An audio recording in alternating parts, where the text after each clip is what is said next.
ஓம் வரசித்தி விநாயகரே சரணம். யோசிப்போம் நலமாய் வாழ. எந்த ஒரு காரியத்தையும் யோசித்து செஞ்சால் சிறப்பாக செய்யலாம். இன்றைக்கி வீடியோவில் திருப்பதி கோவிந்தராஜ சுவாமி தெப்போற்சவம் பற்றி சொல்கிறேன். வாங்க வீடியோக்குள்ளார போகலாம். திருப்பதி ரயில்வே ஸ்டேஷனுக்கு மிக அருகில் உள்ளது கோவிந்தராஜ சுவாமி கோவில். கோவிந்தராஜ சுவாமி கோவில் மிகவும் பழமை வாய்ந்த புகழ்பெற்ற கோவிலாகும். வருடா வருடம் தை மாதம் தெப்போற்சவம் நடைபெறும். இந்த வருடம் 2025ஆம் ஆண்டு பிப்ரவரி 6ஆம் தேதி கோதண்டராம சுவாமி அலங்காரம். பிப்ரவரி 7ஆம் தேதி ருக்மிணி சத்யபாமா சமேத பார்த்தசாரதி சுவாமி அலங்காரம். பிப்ரவரி 8ஆம் தேதி கல்யாண வெங்கடேஸ்வர சுவாமி அலங்காரம். பிப்ரவரி 9ஆம் தேதி ஆண்டாள் தேவியுடன் கிருஷ்ணர் அலங்காரம். 6ஆம் தேதியிலேருந்து 12ஆம் தேதி வரைக்கும் மாலை 6:30 மணியிலிருந்து ராத்திரி 8 மணி வரைக்கும் தெப்போற்சவம் நடைபெறும்.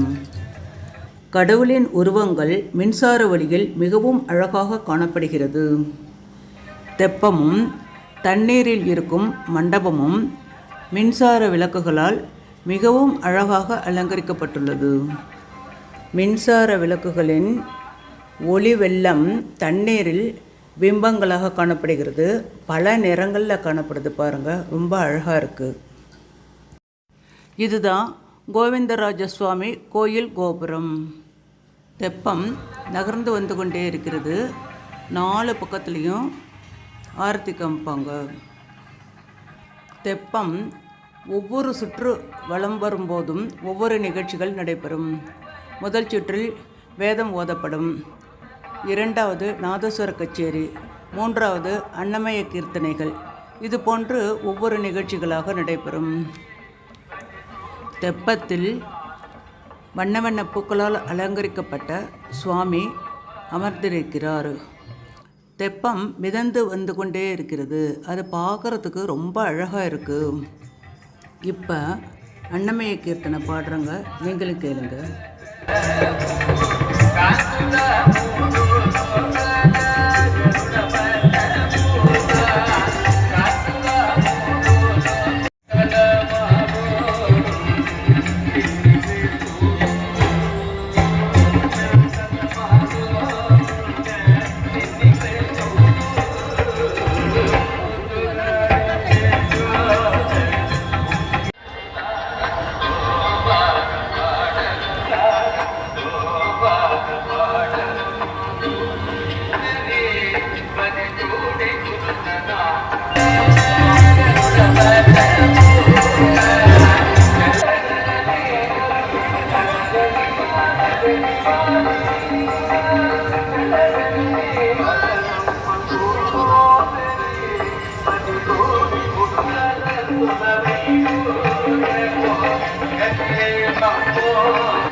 அடுத்த பயனுள்ள வீடியோவில் உங்கள் அனைவரையும் சந்திக்கிறேன். வணக்கம்.